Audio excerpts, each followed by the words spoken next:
Selamat siang, Bu. Siang. Perkenalkan, nama Tiang Laksmi Dewi, dia mahasiswa Saking Poltekkes Denpasar. Tujuan Tiang berkunjung ke sini adalah untuk memberikan penyuluhan, memberikan edukasi kepada ibu yang sedang hamil terkait pendidikan kesehatan pada ibu hamil. Boleh Tiang minta waktunya, Ibu, sekitar 15 menit untuk Tiang menyampaikan materi terkait pendidikan kesehatan pada ibu hamil. Silakan. Oke, terima kasih, Bu. Sebelumnya boleh Tiang tahu nama lengkapnya, Bu? Nama saya Bikomang Tri Utami. Oke, Ibu Komang. Usianya berapa nih, Bu? 28 tahun. 28 tahun. Boleh Tiang tahu ini hamil anak keberapa, nggih? Ini kebetulan hamil anak pertama. Oh, anak pertama. Pengalaman pertama nih, Bu. Ya. Udah berapa bulan nih, Bu? 4 bulan mau masuk 5 bulan sih. Oh, nggih. Masuk ke trimester kedua, nih, Bu. Iya. Apa ada keluhan selama hamil ini? Kalau aja kalau lagi capek-capek itu dia merasa nyeri-nyeri di bagian bawah perut sama di bagian pinggang gitu aja sih. Oh, mungkin nyeri nih, Bu. Iya. Apa Ibu sudah pernah melakukan pemeriksaan ke bidan gitu? Kalau ke dokter rutin 1 bulan sekali dari awal kehamilan. Oh, Ke nggih. bidan juga sih. Oke. Ini yang jelaskan untuk nyerinya dulu nih, Bu, ya, untuk keluhan ibunya itu. Bagaimana nih, Bu? Bisa diceritakan bagaimana keluhannya itu, nyeri itu bisa timbul pada saat kapan gitu. Biasanya sih kalau nyeri itu kalau dia kan masih kerja aktif gitu, jadi kalau misalnya kelamaan duduk, habis itu nanti setelah bangun dia tiba-tiba nyeri gitu. Kalau enggak pas mau tidur saya baru merasa nyeri. Oh, nggih. Itu hal yang normal nih, Bu, apalagi Ibu hamil anak pertama. Jadi, di dalam rahim itu disangga oleh jaringan ikat yang namanya ligamen. Nah, ketika Ibu hamil, janin Ibu kan akan terus berkembang dan rahim Ibu akan terus membesar sesuai ukuran janin. Nah, membesarnya rahim itu akan membuat ligamen Ibu menegang, sehingga menegangnya ligamen itu akan menimbulkan nyeri. Tapi nggak berbahaya kan ya? Enggak, tidak berbahaya. Nah, untuk meredakan nyerinya itu, Ibu bisa menggunakan kompres air hangat dengan cara menggunakan handuk yang sudah dicelupkan air hangat, lalu ditempelkan pada bagian yang terasa nyeri. Gitu, Ibu. Sampai apa ada keluhan lain selain nyeri itu? Nggak ada sih, cuma nyeri-nyeri aja. Oh, oke. Kalau begitu, dia langsung menjelaskan terkait pendidikan kesehatan pada ibu hamil, nggih. Nah, materi yang akan jelaskan yaitu yang pertama, nutrisi esensial. Nutrisi esensial itu merupakan nutrisi yang harus terpenuhi dalam jumlah yang lebih banyak per harinya jika dibandingkan pada saat sebelum hamil. Nah, apa saja nutrisi esensial itu? Yang pertama ada asam folat, vitamin D, zat besi, dan kalsium. Untuk mempermudah mengingatnya, bisa disingkat dengan ADIK. A adalah asam folat, D untuk vitamin D, I untuk air atau zat besi, dan K untuk kalsium. Nah, yang pertama adalah asam folat. Sumber dari asam folat adalah roti gandum, hati, kacang-kacangan seperti kacang almond, kacang merah, alpukat, pisang, dan sayuran hijau seperti sayur bayam. Nah, manfaat dari asam folat ini adalah untuk membantu pembentukan sel darah merah pada ibu dan untuk mencegah anemia. Nah, pada janin, asam folat ini berfungsi untuk membantu mencegah kecacatan otak atau ada istilahnya dengan cacat tabung syaraf. Sehingga konsumsi asam folat ini sangat penting untuk ibu hamil. Nah, nutrisi yang selanjutnya adalah vitamin D. Fungsi dari vitamin D ini adalah untuk membantu memelihara kesehatan janin, membantu penyerapan kalsium yang akan ibu konsumsi, dan selain itu, vitamin D ini juga bermanfaat untuk membantu memelihara fungsi otot dan meningkatkan fungsi tulang pada saat hamil. Nah, sumber vitamin D itu ada pada keju, ikan laut, dan susu. Tetapi sumber vitamin D yang paling penting adalah sinar matahari pagi. Jadi, ibu hamil dianjurkan untuk selalu berjemur di pagi hari untuk mendapatkan sinar matahari pagi langsung. Baik, selanjutnya Kalau itu biasanya jam berapa ya? Untuk Nah. berjemur yang paling optimal. Nah, untuk berjemur itu yang paling optimal itu sekitar jam 8 atau jam 9. Dan berjemurnya juga tidak boleh terlalu lama, maksimal 15 menit saja ya Bu. Ini untuk nutrisi selanjutnya adalah zat besi. Fungsi dari zat besi ini adalah untuk membantu mencegah perdarahan pada saat ibu persalinan nanti, mencegah anemia, dan pada janin berfungsi untuk membantu mencegah kelahiran prematur dan mencegah berat badan bayi lahir rendah. Nah, sumber dari zat besi ini adalah tomat, daging merah, kacang merah, kentang, dan sayuran hijau seperti bayam. Nah, nutrisi yang selanjutnya adalah kalsium. Nah, fungsi dari kalsium ini adalah untuk mencegah osteoporosis atau kerapuhan tulang pada ibu hamil. Nah, biasanya keluhan ibu hamil itu kan pegel atau lindu-lindu pada tulang. Apakah ibu merasakan hal itu? Nyeri-nyeri itu sih.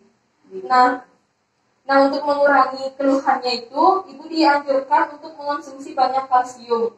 Dan selain itu, kalsium ini juga berfungsi untuk membantu pertumbuhan tulang dan gigi pada janin. Sumber dari kalsium itu adalah kacang kedelai, almond, brokoli, yogurt, dan susu. Nah, dari keempat nutrisi ini yang saya jelaskan tadi, apakah ada pertanyaan? Enggak sih, kebetulan semuanya udah saya konsumsi juga, terutama susu tetap. Gitu. Baik, kalau begitu saya lanjutkan Ibu. Nah, untuk selanjutnya saya akan menjelaskan porsi makan dan minum sehari-hari untuk ibu hamil. Tadi kan yang saya jelaskan nutrisinya. Sekarang saya jelaskan porsi yang baik untuk ibu hamil Ibu. Yang pertama, nasi atau sumber karbohidrat atau makanan pokok. Ibu bisa mengonsumsi 6 porsi pada trimester kedua. Ibu bisa mengonsumsi 6 porsi nasi, di mana satu porsinya itu sama dengan 100 gram. Nah, untuk sumber protein hewani seperti ikan, telur, dan daging ayam, ibu bisa mengkonsumsi 4 porsi, di mana untuk ikan satu porsinya itu sama dengan 50 gram atau satu potong sedang ikan. Dan untuk telur ayam satu porsinya juga sama dengan 55 gram atau satu butir telur ayam. Dan untuk sumber protein nabati seperti tahu, tempe, dan yang lainnya, ibu bisa mengkonsumsi 4 porsi untuk sehari, di mana untuk tempe satu porsinya nikkel sama dengan 50 gram atau satu potong sedang tempe, dan untuk tahu satu porsinya nikkel sama dengan 100 gram atau 2 potong sedang tahu. Dan untuk sayur-sayuran, ibu bisa mengkonsumsi 4 porsi sayur, di mana satu porsinya nikkel sama dengan 100 gram atau satu mangkuk sayur matang tanpa buah. Nah, untuk buah-buahan, ibu bisa mengonsumsi 4 porsi buah dalam sehari seperti buah pisang dan buah pepaya. Di mana untuk pisang, satu porsinya nikkel sama dengan 100 gram atau satu potong sedang pisang. Dan untuk buah pepaya, satu porsinya nikkel sama dengan 100 sampai 190 gram atau satu potong besar pepaya. Dan untuk minyak atau lemak, ibu bisa mengonsumsi 5 porsi minyak atau lemak termasuk santan yang digunakan dalam pengolahan makanan yang digoreng, ditumis, atau dimasak dengan santan. Di mana satu porsinya nikkel sama dengan 5 gram atau 1 sendok teh bersumber dari pengolahan makanan seperti makanan yang ditumis, digoreng, dan sumber lemak lainnya. Jadi, ibu dianjurkan untuk membatasi konsumsi minyak dan lemak. Selanjutnya ada gula. Ibu bisa mengkonsumsi gula 2 porsi per harinya, di mana 1 porsi nikkel sama dengan 10 gram atau 1 sendok makan bersumber dari kue-kue manis, minuman teh manis, dan yang lainnya. Ibu juga dianjurkan untuk membatasi konsumsi gula, di mana bertujuan untuk mencegah diabetes gestasional pada ibu hamil. Nah, untuk selanjutnya ada perawatan sehari-hari ibu hamil. Yang pertama, makan beragam makanan secara proporsional dengan porsi gizi seimbang dan 1 porsi lebih banyak daripada sebelum hamil. Jadi, porsi makanan untuk ibu hamil juga harus diperhatikan, di mana nutrisinya juga harus tercukupi. Dan ibu juga harus meminum tablet penambah darah setiap harinya. Selanjutnya, istirahat yang cukup, tidur malam sedikitnya 6-7 jam, dan tidur siang diusahakan tidur siang berbaring selama 1-2 jam. Selanjutnya, menjaga kebersihan diri seperti mencuci tangan dengan sabun dan air mengalir, mandi dan gosok gigi 2 kali sehari, mencuci rambut atau keramas 2 hari sekali, menjaga kebersihan payudara dan daerah kemaluan, mengganti pakaian dan pakaian dalam setiap hari, dan periksa gigi. Selanjutnya, bersama suami lakukan stimulasi janin dengan cara sering berbicara dengan janin dan sering lakukan sentuhan pada perut ibu. Dan yang terakhir, hubungan suami istri selama hamil boleh dilakukan selama kehamilan itu sehat. Dan selanjutnya ada hal-hal yang harus dihindari selama kehamilan. Yang pertama, ibu dianjurkan untuk menghindari bekerja berat seperti mengangkat benda-benda berat. Hindari tidur terlentang lebih dari 10 menit, terutama pada saat ibu hamil tua. Hindari stres yang berlebihan. Hindari konsumsi obat yang tidak diresepkan dari dokter. Hindari asap rokok dan hindari minuman bersoda dan beralkohol. Selanjutnya ada aktivitas fisik dan latihan fisik. Ibu hamil dapat selalu melakukan aktivitas fisik dan latihan fisik dengan selalu memperhatikan kondisi ibu dan janin yang dikandungnya. Nah, adapun aktivitas fisik yang dianjurkan pada ibu hamil adalah berbelanja, menyapu, mencuci, dan berkebun yang tentunya dibantu oleh suaminya. Dan latihan fisik yang dianjurkan pada saat hamil adalah berjalan, senam ibu hamil, dan peregangan. Nah, selanjutnya ada aktivitas fisik dan latihan fisik yang harus dihindari pada masa kehamilan.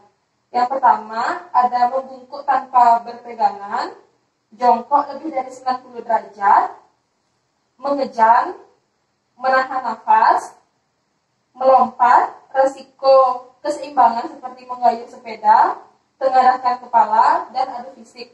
Nah, aktivitas ini seharusnya ibu hindari selama kehamilan. Nah, selanjutnya ada tanda bahaya pada kehamilan.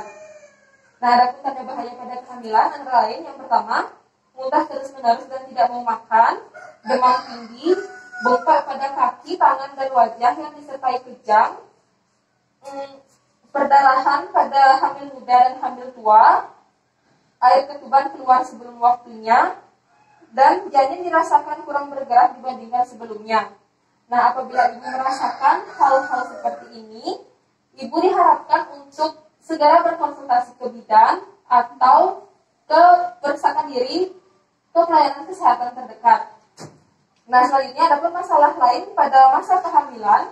Yang pertama, terasa sakit pada saat kencing dan keluar keputihan atau gatal-gatal di daerah kemaluan, sulit tidur dan cemas berlebihan, jantung berdebar dan nyeri pada dada, diare berulang, batuk lama lebih dari 2 minggu, demam, menggigil, dan berkeringat.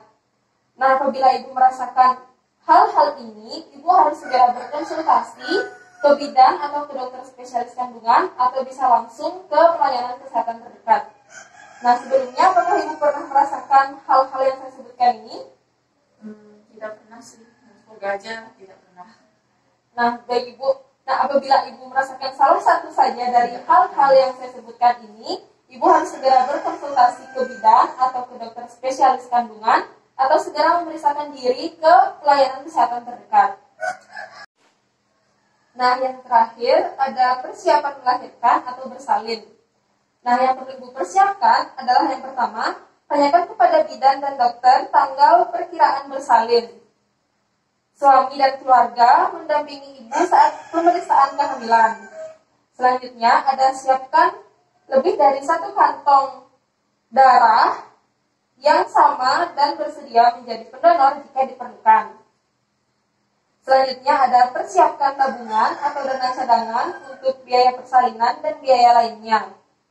Persiapkan kartu jaminan kesehatan nasional dan untuk memperoleh kartu JKN, daftarkan diri ke kantor BPJS Kesehatan setempat atau tanyakan ke puskesmas. Selanjutnya, suami, keluarga, dan masyarakat menyiapkan kendaraan jika sewaktu-waktu diperlukan. Selanjutnya, rencanakan melahirkan ditolong oleh dokter atau bidan di fasilitas kesehatan. Dan siapkan KTP, kartu keluarga, dan keperluan lain untuk ibu dan bayi yang akan dilahirkan. Dan yang terakhir, rencanakan ikut keluarga berencana atau KB setelah bersalin. Tanyakan ke petugas kesehatan tentang cara ber-KB. Nah, sampai di sini apakah ada yang ingin ditanyakan? Nah, baik Ibu, apabila tidak ada pertanyaan, sekian materi yang dapat saya sampaikan. Semoga bisa bermanfaat dan tentunya bisa dipraktekkan pada Ibu untuk memelihara kesehatan Ibu dan juga janinnya.